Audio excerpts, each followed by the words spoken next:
Hi guys, it's Kristen. The biography book I chose this week was The Diary of Anne Frank.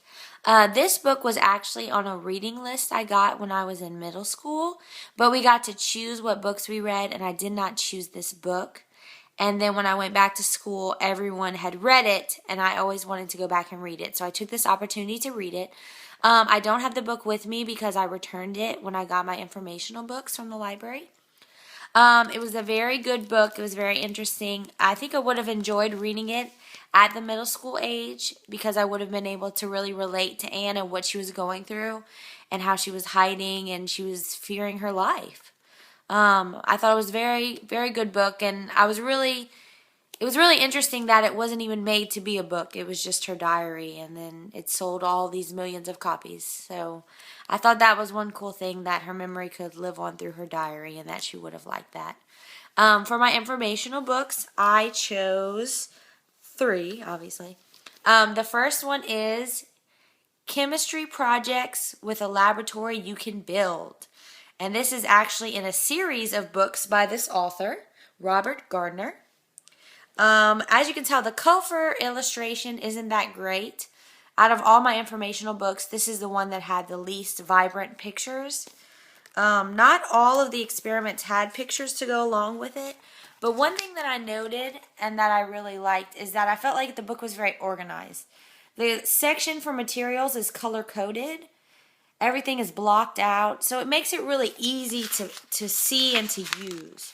So even though it might not have illustrations, it's still really colorful and really like teen friendly. So I really liked that. My second book is Shutting Out the Sky, Life in the 20th, sorry, I can't read that. Tenements of the New York 1880 to 1924.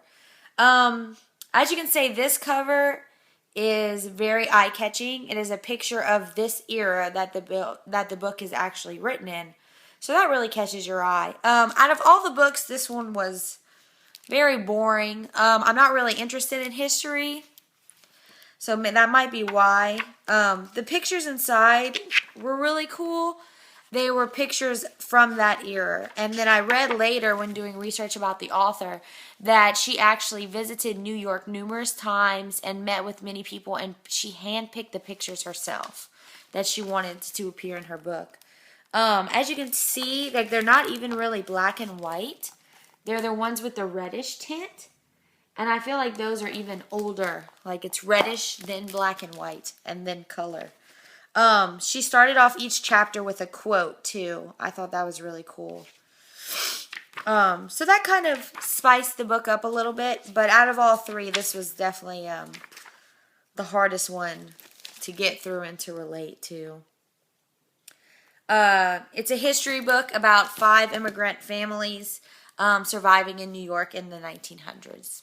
So, the third book I chose was A Child is Born. And as you can see, the cover of this book is an ultrasound photo, and I'm thinking like the 8th or 9th month because the face is visible. I chose this book because I'm going through in vitro, so I thought that it would be interesting to actually get a book that I could read and really learn something that would benefit me during this time of my life. And I really did enjoy this book. The illustrations, not the illustrations, the photos in this book are amazing. Amazing. I don't know who was in charge of these pictures, but they deserve a raise. I mean, they were just, as you can see, they take up so much of the page. They're very vibrant. And this book is from conception all the way to birth. And they even had a section about, see some more pictures, about in vitro.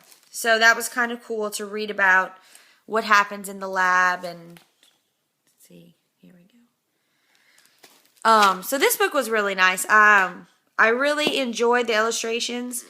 Now I know after reading these informational books that when it comes to informational books, the illustrations are very important. All right, well, I'm looking, it's now almost 5 minutes, so I'm going to stop talking now. All right, guys, bye.